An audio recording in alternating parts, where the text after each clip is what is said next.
Welcome, ladies and gentlemen, to this edition of Ausdauer Financial. This week's edition, I thought we'd discuss some fundamentals for a number of reasons. One being, if you give a man a fish, you feed him for a day. If you teach a man to fish, he feeds himself for a lifetime. And frankly, financial literacy is just so wanting in public education. They don't cover it. I remember in 7th grade when they were teaching about money, they basically gave you some printouts of checks and taught you how to write a check.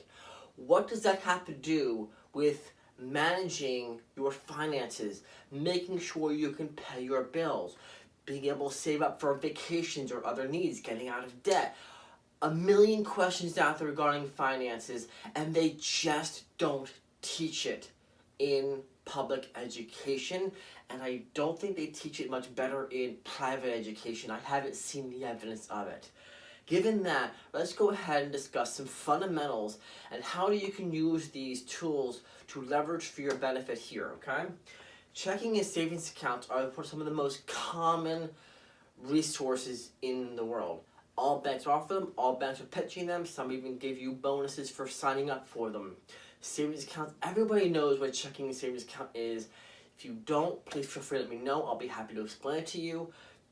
Essentially, a checking account is used for commerce, to receive income and to write checks and pay bills. A savings account is not designed for that. It's for saving money, okay? For stashing it away, potentially get some interest, maybe a quarter or a year on that, because the interest rates are horrible, but they're designed to stash money. Checking accounts are designed for the flow of money, okay? There's your explanation for what those are. For those of you who didn't know, for those who did, refreshers never hurt. So, given the fact that so many people in the world have financial struggles, let's go ahead and cover how you can use checking and savings accounts to your advantage and leverage your money to work for you versus being a constant headache and a source of frustrations and arguments, okay? For checking accounts, I have some labels here. These are just my footnotes. I will go ahead and explain what they all mean. I didn't put a whole lot of this on the board here so you would tune in and listen to what I'm talking about and my explanations on what they're used for. Regards to primary and bill pay, these are essentially checking accounts because they are going to be used for the flow of money. Primary being where all your income comes into your accounts. Bill pay being all your money leaves your accounts. Can you combine them? Yes, you can. I don't because it muddies the water. By that I mean I prefer clarity in my finances. I like knowing what I have, where I have, what money is due, where it's going. I like to be able to see the flow of money so that I know that nothing is getting missed and everything is getting paid. And my structure is a little bit more elaborate than I would ever recommend to anybody because I'm highly detail oriented when it comes to finances. I want to be able to follow the flow of money without having to do a lot of digging and research. For example, if I have an electric bill, it's $100 a month every single month. I don't want to have to think about that bill. I don't. But if there's a problem, I want to be able to follow that flow of money easily without having to spend a lot of time digging it up and finding it. And fundamentally, when you have everything going through one single checking account, it means you are trying to find a needle in a haystack. You're trying to find that one transaction among everything.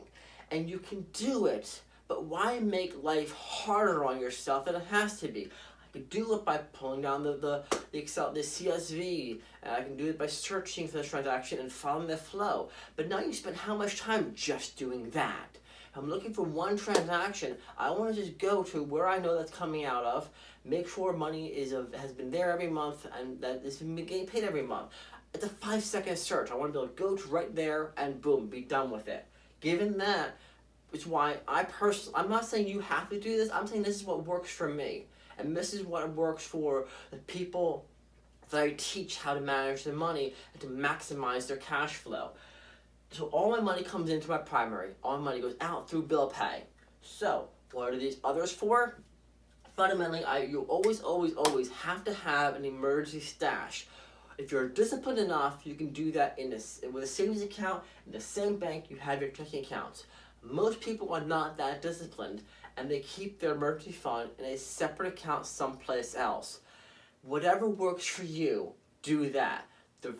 As long as fundamentally you are able to put money in there as needed, and you are not touching it unless something qualifies as an actual emergency, and you have to spend the money on it. For example, your car breaks down, and you need to get something going on there to get to work or to get to wherever, and you don't have a warranty or whatever, and you need some cash flow just to be able to get through that day. That's an emergency, and that's what you have this money for. You put, and I advocate on what now I would do is, because I teach how to make money off your credit cards, not just, so I'm not buried in credit card debt. I'm really not. And I did a video week or two ago about how to make money off your credit cards. Because I use credit cards to my advantage and they pay me to use them, I get cold hard cash for using credit cards. Yes.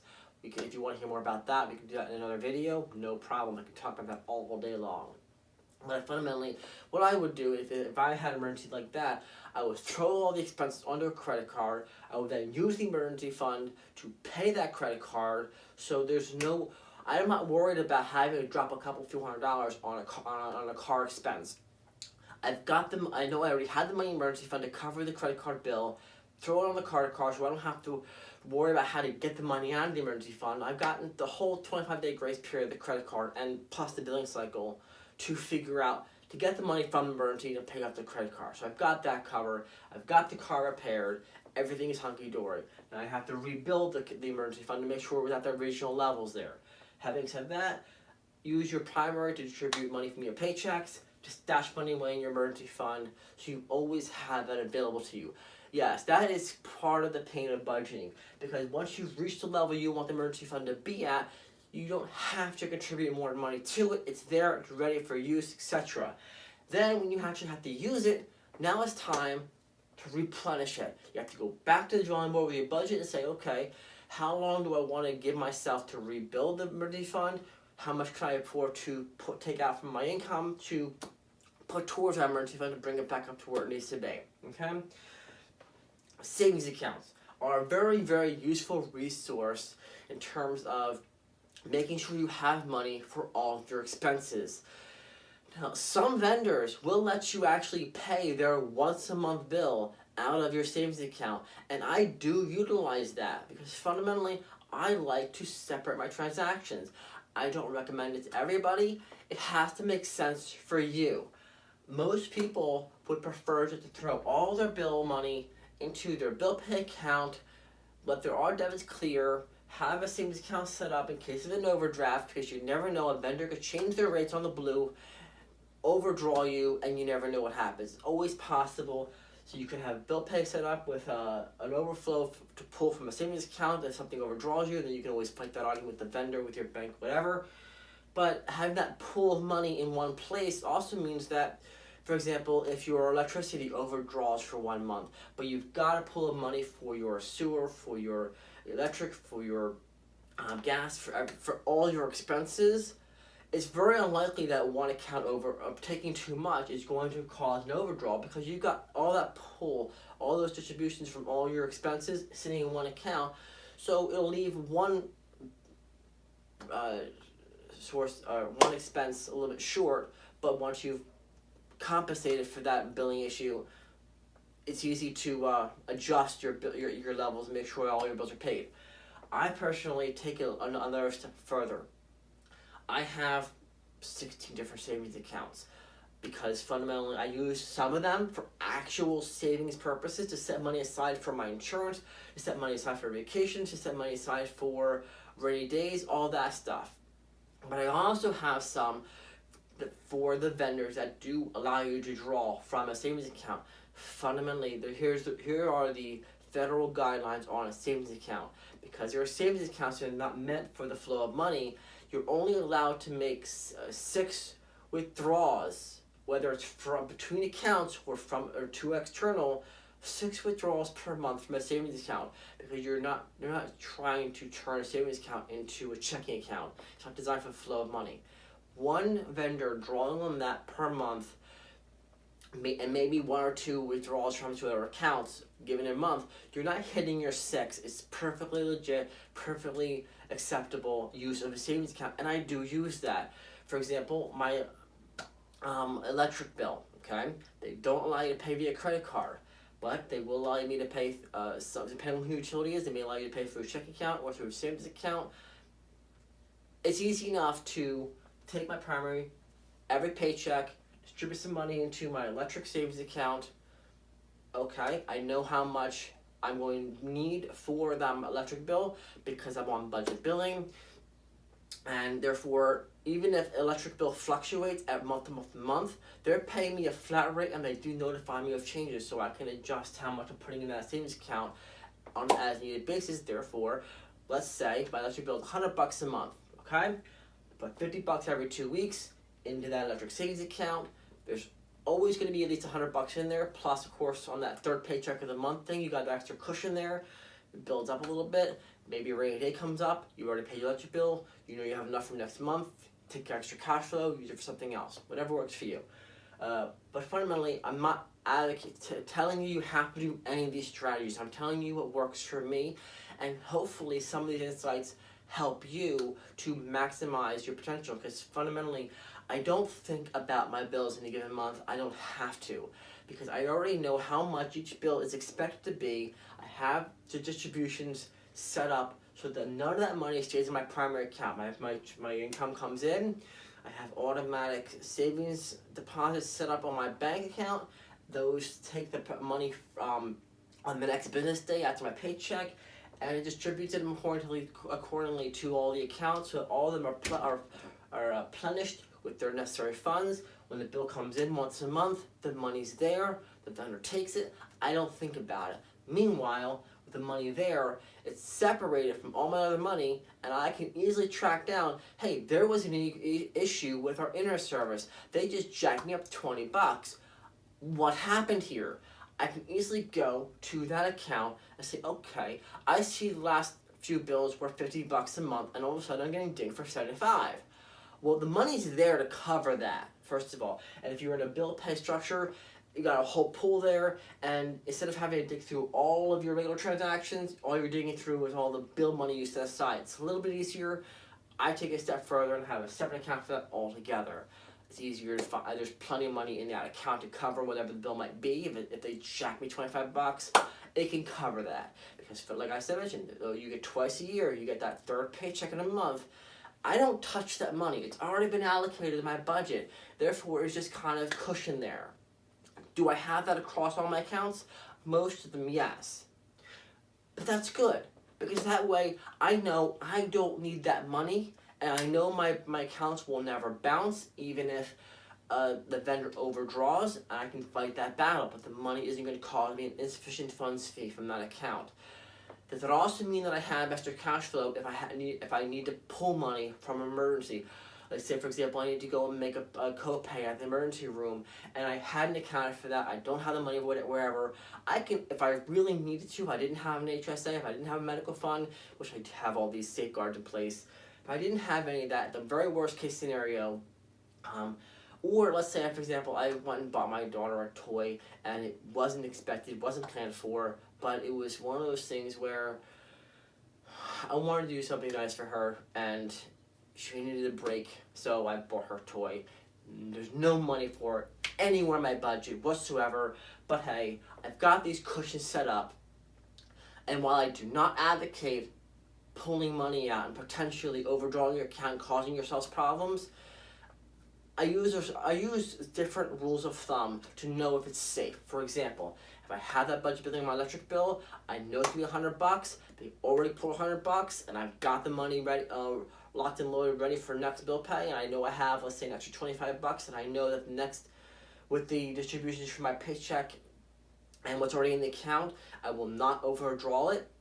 Then, okay, I've got an extra $25. will go ahead and buy that toy for my daughter. I know it's not going to hurt me financially. I know the cushion is there. It makes her happy. Everybody's happy. I won't miss the $25, and I didn't pull from any other resource that needs that money.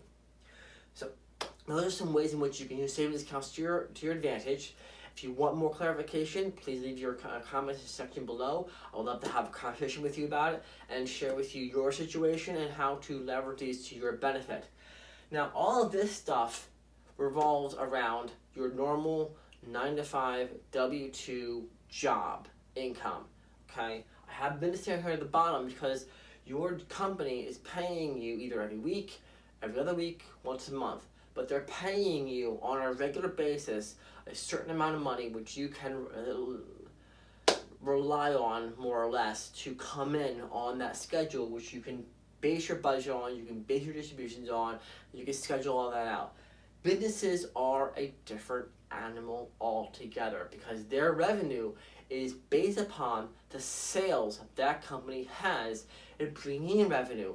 They could be, for example, a retail customer and they make all their money on December. They could be a candy company and they make all their money for Halloween. They could be construction company and they make most of their money in the summer. They can be any number of businesses where they have their peaks of the year and they have their lows of the year, which means they're getting a surplus during certain months, more money than their average for the year. Other months they're really not seeing a lot.